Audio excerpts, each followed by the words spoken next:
Working day असेल आणि घाई होणार नाही असं होऊच शकत नाही. मग काय पटपट उठून किचनमध्ये. हाय एव्हरीवन, माझं नाव आहे रुपाली आणि मी रामटेकला राहते. Welcome back to my video. मग काय स्वयंपाक झाला आणि पटपट किचन काउंटर साफ करायला घेतलं.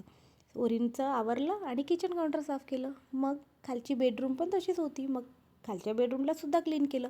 मग लगेच वरच्या बेडरूममध्ये गेले. सचिनला म्हटलं तू ओरिनचं आवर, कारण त्याची आज एक्झाम आहे. म्हटलं त्याला पण स्कूलला लवकर जायचं आहे. आमची पण मॉर्निंगची स्कूल आहे दोघांची. मग पटपट वरच्या रूममध्ये झाडू पोछा सगळं व्यवस्थित केलं आणि आवरलं. आज थोडं लेटच उठलो, कारण अलार्म तर वाजला पण आम्हीच बंद करून झोपलो, म्हणून आज खूप घाई झाली. म्हटलं ठीक आहे, एखादा दिवस असाही. मग मी झाडू पोछा केला आणि लवकर आंघोळ केली आणि मग स्कूलची तयारी केली.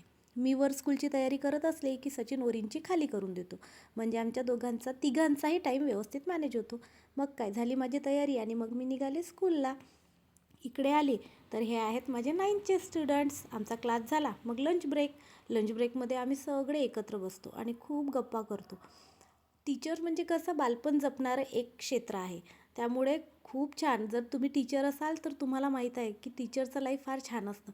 मग काय आमच्या गप्पा किंवा आमचं एकमेकांना शेअरिंग हे तिथं चालू असतं. मग लगेच ओरिनला घ्यायला गेली. ही आहे ओरिनची स्कूल.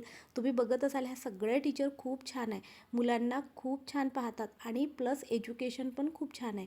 म्हणून अशा स्कूलमध्ये मुलांना घालायचं जी स्कूल मुलांच्या डेव्हलपमेंटमध्ये हातभार लावते, आणि ओरिनची स्कूल तशीच आहे. येताना शाळेमधून काही कलम आणलेल्या होत्या. म्हटलं या खराब व्हायच्या आधीच कुंडीमध्ये लावून ठेवते, म्हणजे संध्याकाळी आरामात मी त्यांना वेगळ्या कुंडीमध्ये लावेल. मग ओरिनला ऊन लागत होती. लगेच आतमध्ये आलो आणि आतमध्ये आलं की खूप छान वाटतं, कारण बाहेर इतकी ऊन आहे की आपण 11 वाजतासुद्धा बाहेर जाऊ शकत नाही. मग लगेच झटपट ओरिनला चेंज करून दिलं. मग लागला ना तो आपल्या स्कूटीच्या मागे खेळायला लागला आणि खुश होता. का बरं? कारण आज आम्हाला होमवर्कच नाही. एक्झाम सुरू झाल्यामुळे होमवर्कच नसल्यामुळे त्याला फार छान वाटलं. मग लगेच मी स्कूलमधून आल्या माझी मेड पण आली. म्हटलं चला आता राहिलेले कामंसुद्धा पटपट होतील. मग मी माझ्यासाठी मुगाची खिचडी करायला घेतली आणि ओरिनला दूध गरम करून दिलं. तो आपला दूध पीत मला स्कूलच्या सगळ्या गप्पा गोष्टी सगळं सांगतो. मग म्हटलं ओरिनला मी चेंज करून येते, तू तोपर्यंत बेडवर हो. मग काय यावेळेस तर आम्हाला लवकरच झोप येते. 5 मिनिटात ओरिन झोपला. म्हटलं चला, मला जोरात भूक लागलेली होती. म्हटलं आता मी टाईम सुरू झालेला आहे. मग म्हटलं आज डायनिंग टेबलवर न जेवता हॉलमध्ये जेवूया. आपण वर्किंग वुमन असलं की आपल्यामागे फार कामं असतात. तुमच्यापैकी कोण कोण वर्किंग वुमन आहे मला नक्की सांगा, आणि तुम्ही आपला दिवस कसा मॅनेज करता ते सुद्धा सांगा. तुम्हाला माझे व्हिडिओ आवडत असेल तर नक्की लाईक करा आणि फॉलो करायला विसरू नका. बाय.